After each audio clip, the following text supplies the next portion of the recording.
जैसे जैसे चुनावी तारीख नजदीक आती जा रही है, वैसे वैसे प्रचार की रफ्तार तेज करती जा रही स्थानीय पार्टी बहुजन विकास आघाड़ी प्रभाग क्रमांक 8 के लोकप्रिय उम्मीदवार पंकज पाटिल और सचिन देसाई के साथ नई उम्मीदवार नेता सुनील भट्ट और बिल्कुल यंग प्रदीपिका सिंह भी चुनावी रण पूरी ताकत के साथ जनता के बीच अपनी बात मजबूती से रख रही है।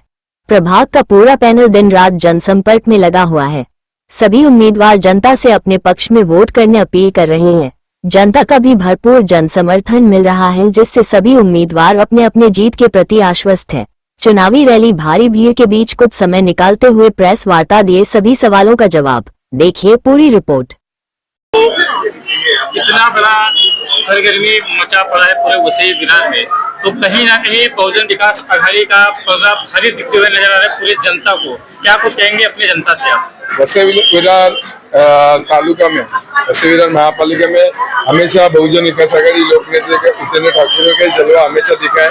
आज भी दिखेगा, आगे भी दिखेगा, कल भी दिखेगा। पिछले भी आप उम्मीदवार थे और जनता ने आपको चुना था, तो इस बार चुनाव लड़ने का मुख्य कारण क्या कुछ कार्य अधूरा रह गया जो उसको आप पूरा करेंगे? जनता का हमेशा मैं जनता के साथ रहता हूँ। समाज कार्य करना मुझे पसंद है, इसीलिए वापिस एक बार बहुजन विकास आघाड़ी से उम्मीदवारी मैं मांग की। आपका ने मुझे उम्मीदवारी दी। जो भी पिछले टर्म में जो काम बचा रह गया, पिछले कोविड काल में से 5 साल महानगर पालिका सत्ता प्रशासकीय राजवट का जो काम बचा है वो हम पूरा करें।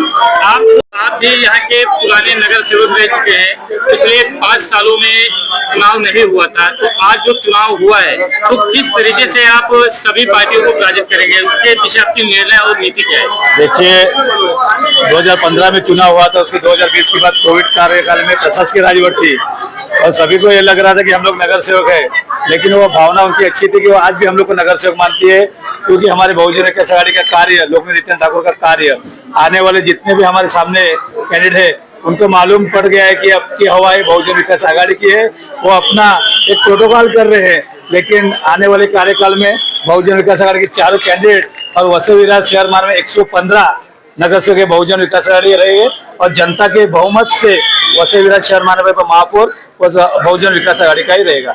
जनता आपको यहाँ पे जिताएगी, तो क्या कुछ कार्य इस तरीके से करेंगे कि जनता आपको हमेशा सदैव प्यार और निष्ठा बनी रहे आपके ऊपर? देखिए, जनता का सदैव प्यार निष्ठा रहते हैं। कोरोना काल के बाद जो काम पेंडिंग रखे हैं, जो हम लोग ने काम दिए थे और अभी के जो 1 साल में बैठे हैं वो काम बता के हम लोग ने किए, लेकिन जो हमारे कार्यकाल में काम दिए थे उसे आगे करके जनता के सामने हम अच्छे कैसे उतरेंगे, इसके लिए हम लोग ध्यान देंगे।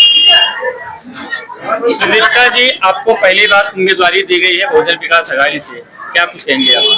अच्छा लग रहा है, ये मौका है दिया गया है जो पार्टी ने दिया है, वो आगे वाली जनरेशन सबके लिए मोटिवेशन है। ऐसे ही हमें सबको मौका मिलता रहेगा, हमारा काम तो होता ही है। अगर जनता आपको चुनती है, जनता आपको यहाँ का नगर सेवक बनाती है, तो आप किस तरीके का पहला कार्य करेंगे? आपका पहला प्रोटोकॉल और कार्य क्या होगा? देखिए, काम तो हमारा पार्टी से काम हो ही रहा है, जो रुका हुआ काम है वो होगा, और जो मुझे करना है वो काम तो जीतने के बाद ही बताया जाएगा, पहले से नहीं बताया जाता। लेकिन आप जब जीत जाएंगे तो जो आपका कार्य रहेगा, कार्य करने का सबसे लक्ष्य और सबसे मुख्य कार्य क्या होगा? सबसे पहले तो जो महिलाएं हैं उनकी समस्या सुनना, उनका समाधान निकालना, ये सबसे पहले रहेगा। जैसे कि आप एक महिला थी और बहुत छोटी सी उम्र में उम्मीदवारी मिला है आपको, तो यहाँ की जनता को क्या संदेश देंगे आप? जनता को युवा पीढ़ी है आप, युवा पीढ़ी, उनके लिए भी एक मोटिवेशन है, उनको मैसेज देना नहीं है। तो उनको किस तरह से मोटिवेशन करेंगे आप? वो तो जीतने के बाद ही हम बताएंगे। लोगों के बीच में जाके अपना कार्य करेंगे या ऑफिस में बैठकर? नहीं, लोगों के बीच में रह के काम करेंगे, ऑफिस में नहीं। तो बधाई, बहुजन विकास आघाड़ी ने आपको टिकट दिया, आपके और आपके परिवार की छवि बरकरार रही है पूरे वसई विरार में। क्या कुछ कहेंगे बहुजन विकास आघाड़ी और अपने परिवार के बारे में और अपने गांव वालों के बारे में क्या कुछ कहेंगे आप? गाँव वाले के बारे में कहेंगे तो गाँव वाले तो अपना बहुजन विकास आघाड़ी के साथ ही है, और अपना वसई विकास में, नगर पालिका में नहीं, पूरा वसई विकास में अपना पीला झंडा लहराने का है, बस यही।